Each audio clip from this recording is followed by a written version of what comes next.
आज का चर्चा का विषय और चिंता का विषय भी एक है। चर्चा का विषय होगा कि पूरी दुनिया भर में,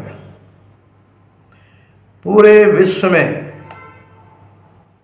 धर्म के क्षेत्र में जो दुनिया के अपने अपने मजहब और संप्रदाय हैं, उनके क्षेत्र में एक तरफ पाखंड बहुत ही बढ़ा है, कम नहीं हो रहा है। अंधविश्वास दुनिया के विभिन्न समाजों में अंदर तक बैठा है। कहीं भूत प्रेत आ रहे हैं, कहीं जिन्नात आ रहे हैं, और जो आम समाज है उसका इन अंधविश्वासों में बहुत ही खर्चा बढ़ता है, बहुत ही धन व्यय करते हैं और समय बर्बाद होता है। आखिर ऐसा क्यों है कि एक तरफ धर्म और उनके प्रवचनकर्ता, उनके उपदेशक, उनके संत महंत, मौलवी पादरी एक तरफ ज्ञान बांट रहे हैं, धर्म का प्रचार कर रहे हैं, और दूसरी ओर अंधविश्वास, पाखंड अपनी जड़ें बनाए हैं। ये स्थिति है और इसको आप समझते हैं, हम समझते हैं और लोग समझते हैं। ऐसा हुआ क्यों? आइए इस पर चर्चा करें। क्यों पाखंड की वृद्धि होती है, क्यों अंधविश्वास की वृद्धि होती है, इस पर चर्चा करें। तो जैसे जैसे शिक्षा का प्रचार प्रसार बढ़ता है तो वैज्ञानिक सोच बढ़ती है, वैज्ञानिक दृष्टि बढ़ती है, आपके अंदर तर्क करने की क्षमता बढ़ती है, आपके अंदर सोचने समझने की शक्ति बढ़ती है, और जो परमात्मा ने आपके अंदर मस्तिष्क की शक्ति दी है, विज्ञान में कोष अंदर है, उससे लॉजिक कर सकते हैं, एनालिसिस कर सकते हैं, और उसी शक्ति से दुनिया भर के समाजों में विज्ञान का विकास होता है। और विज्ञान भूत प्रेत, पाखंड, अंधविश्वास को नहीं मानता है। यानी कि मनुष्य के मस्तिष्क का एक अंश ऐसा है जो तार्किक है, लॉजिक को मानता है, और अपने तर्क के आधार पर, अपनी वैज्ञानिक दृष्टि के आधार पर वो पाखंड और अंधविश्वास का खंडन कर देता है। और वहीं दूसरी ओर जो आस्था और धर्म के पैमाने पर समाज चलने के लिए कहा जाता है, वहां अंधविश्वास और पाखंड जड़ें जमाए रहता है और यह खत्म भी नहीं होता है। क्योंकि इसको पढ़ाने वाले लोग कौन हैं, यह सोचना होगा। अंधविश्वास को बढ़ाता कौन है, पाखंड को बढ़ाता कौन है? अब दुनिया के धर्मों के क्षेत्र में जो भी निराकार हो या साकार हो, उसकी उपासना, उसकी पूजा अपने अपने रीति रिवाजों के अनुसार, चाहे मस्जिद में जाइए, चाहे चर्च में जाइए, चाहे मंदिर में आइए, गुरुद्वारे और कहीं पर जो भी आपका पूजा स्थल है, उन सब में इस स्थिति में कि हम पाखंड को नहीं रोक पा रहे हैं, तो कहां हमारा दोष है, समाज का दोष कहां है, ये चिंता का विषय है। और अब अगर हम धर्म की समीक्षा करते हैं तो देखते हैं कि भक्ति के राह पर चलकर हम अपना इहलोक और परलोक जिसकी बात करते हैं, दोनों को सुधारने की कोशिश करते हैं। तो एक तो रास्ता हुआ भक्ति का, एक रास्ता हुआ कर्म का। कृष्ण गीता में कर्म का उपदेश कृष्ण को देते हैं। कर्मण अधिकारस्ते मा फलेषु कदाचन कर्म फल हेतु भूमा ते संगो अस्तु कर्मणि। तो कर्म ये श्रेष्ठ रास्ता है निर्वाण का, सफलता का और प्रगति का। एक और रास्ता है जो इससे भी श्रेष्ठ है, वो है ज्ञान। इसको योग दर्शन ने ज्ञान योग कहा, कुछ ने कर्म मार्ग की तरह इसको ज्ञान मार्ग कहा।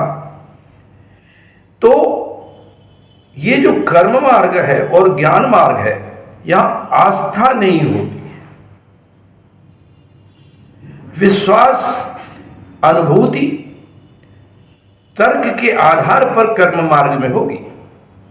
विश्वास होगा, कर्म करने के बाद होगा। ज्ञान मार्ग में भी विश्वास होगा। अगर किसी पर विश्वास होगा तो जैसे कि विज्ञान कहती है कि उसका परीक्षण होगा, एनालिसिस होगी। केवल हाइपोथेसिस को, परिकल्पना को हम आस्था के विषय कह करके मान लें कि यही सत्य है, ये ज्ञान मार्ग नहीं सिखाता है, ये कर्म मार्ग भी नहीं सिखाता है। तो अगर हम धर्म के क्षेत्र में कर्म और ज्ञान मार्ग में चलते रहें तो वही सफलता मिलनी है, वही निर्वाण प्राप्त होना है, वही मोक्ष प्राप्त होना है।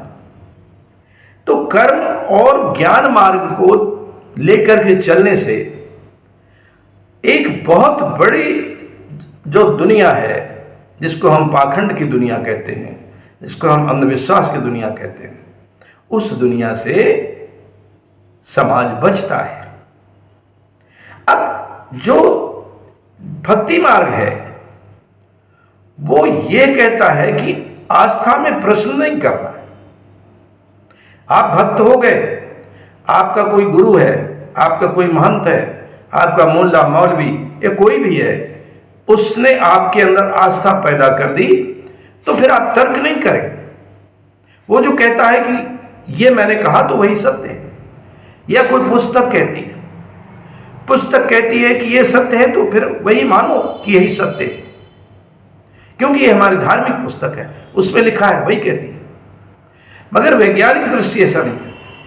और दुनिया के जितने भी दर्शन भी हैं, जो फिलॉसफी है, दर्शन और फिलॉसफी, इनमें तर्क पद्धति है, परीक्षण पद्धति है, और दार्शनिक तर्क और साक्ष्य को लेकर के ही चलता है।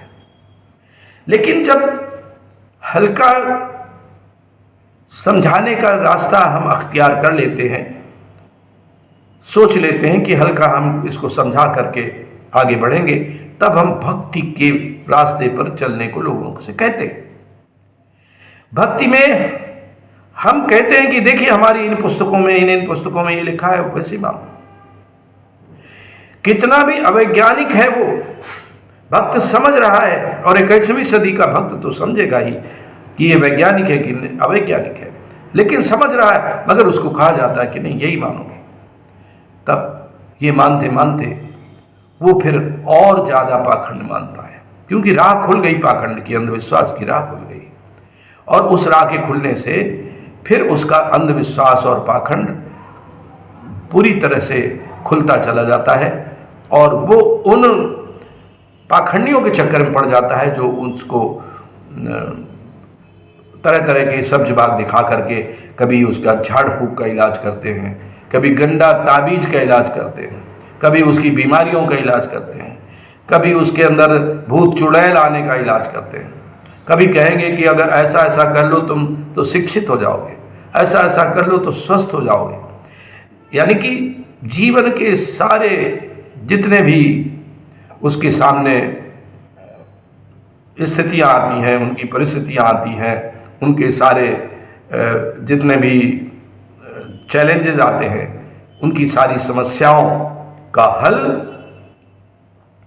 पाखंडी बता देंगे कि इस झाड़ फूक से है, इस क्रियाकर्म से है, और ऐसे ऐसे चमत्कार दिखाते हैं। तमाम जादूगर हैं दुनिया के, वो चमत्कार दिखाने के बाद बता देते हैं कि ये तकनीक है जिसके आधार पर हमने चमत्कार दिखाया।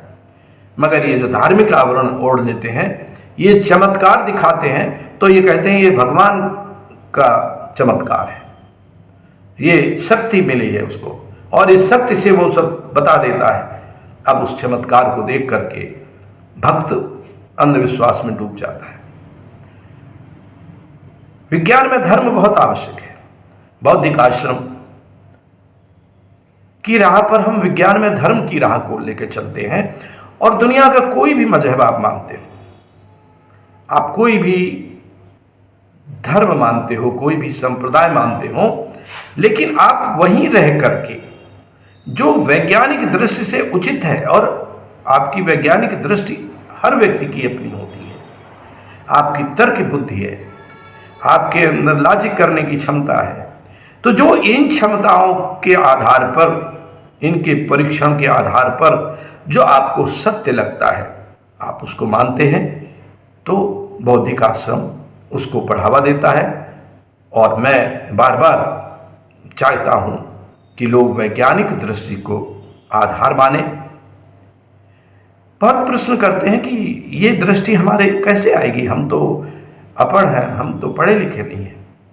इसमें पढ़ा लिखा होना आवश्यक नहीं है, लेकिन आपके अंदर तर्क करने की क्षमता होना आवश्यक है।